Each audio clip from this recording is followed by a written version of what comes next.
आयुर्वेद, जीवन का प्राचीन भारतीय विज्ञान, चिकित्सा की दुनिया में एक महत्वपूर्ण स्थान रखता है। यह एक होलिस्टिक सिस्टम है जो मन, शरीर और आत्मा के इंटरकनेक्टेडनेस पर जोर देता है।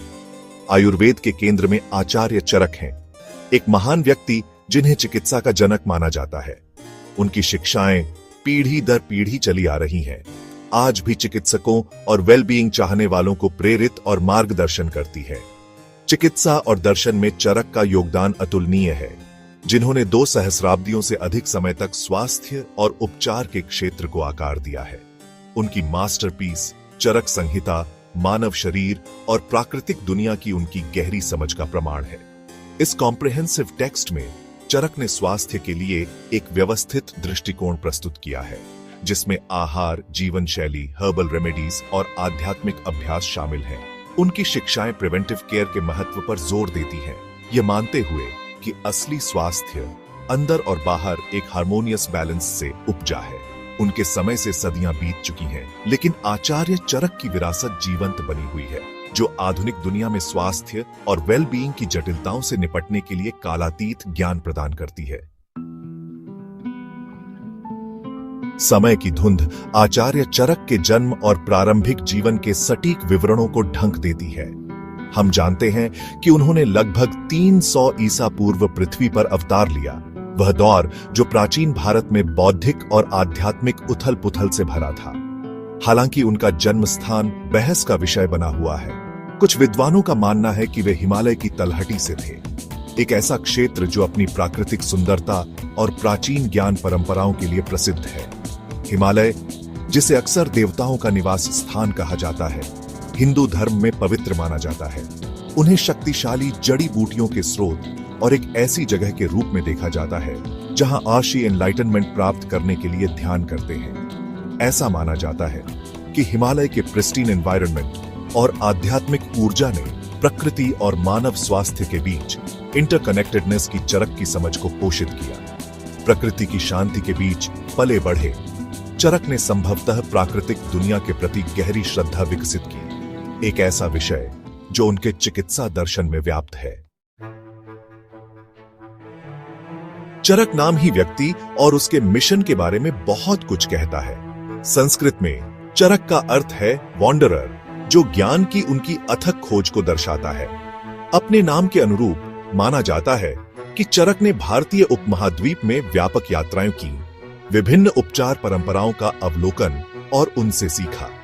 उन्होंने स्थानीय चिकित्सकों के साथ बातचीत की, इंडिजिनस प्लांट्स और जड़ी बूटियों का अध्ययन किया और विभिन्न क्षेत्रों में प्रचलित चिकित्सा पद्धतियों की समृद्ध टेपेस्ट्री में खुद को विसर्जित कर दिया। ज्ञान की इस प्यास और पीड़ा को कम करने के प्रति उनके समर्पण ने उन्हें विशाल मात्रा में चिकित्सा ज्ञान को संकलित और सिंथेसाइज करने के लिए प्रेरित किया, जिससे उनके मौलिक कार्य चरक संहिता की नींव पड़ी। उनका भ्रमण केवल भौगोलिक नहीं था, वे बौद्धिक और आध्यात्मिक यात्राएं भी थी। उन्होंने मानव स्थिति को उसकी संपूर्णता में समझने की कोशिश की, स्वास्थ्य और बीमारी पर शारीरिक, मानसिक और पर्यावरणीय कारकों की परस्पर क्रिया की खोज की। सेक्शन 4, तक्षशिला में ज्ञान और वंश। चिकित्सा उत्कृष्टता की चरक की खोज ने उन्हें तक्षशिला तक पहुंचाया, जो प्राचीन भारत के सबसे पुराने और सबसे प्रसिद्ध विश्वविद्यालयों में से एक था। यहां उन्होंने श्रद्धेय ऋषि आत्रेय के मार्गदर्शन में अपने कौशल को निखारा, जो विश्वविद्यालय के मेडिकल स्कूल के प्रमुख थे। तक्षशिला शिक्षा का एक प्रसिद्ध केंद्र था, जो दुनिया भर के छात्रों को आकर्षित करता था। यह अपने एडवांस्ड करिकुलम और प्रसिद्ध विद्वानों के लिए जाना जाता था। आत्रेय के संरक्षण में चरक ने एनाटॉमी, फिजियोलॉजी, फार्माकोलॉजी और सर्जरी की पेचीदगियों में प्रवेश किया। उन्होंने निदान की कला में महारत हासिल की, शरीर की ऊर्जाओं में सूक्ष्म असंतुलन की पहचान करना सीखा। आत्रेय की शिक्षाओं ने स्वास्थ्य के लिए एक होलिस्टिक अप्रोच पर जोर दिया, एक इंसान के शारीरिक, मानसिक और आध्यात्मिक पहलुओं के इंटरकनेक्टेडनेस को पहचानते हुए। यह होलिस्टिक पर्सपेक्टिव चरक के अपने चिकित्सा दर्शन की आधारशिला बन गया। सेक्शन 5, चरक संहिता का ज्ञान। चरक के विशाल ज्ञान और अनुभव की पराकाष्ठा चरक संहिता में सन्निहित है। एक मॉन्यूमेंटल टेक्स्ट जो आयुर्वेदिक चिकित्सा की आधारशिला के रूप में कार्य करता है।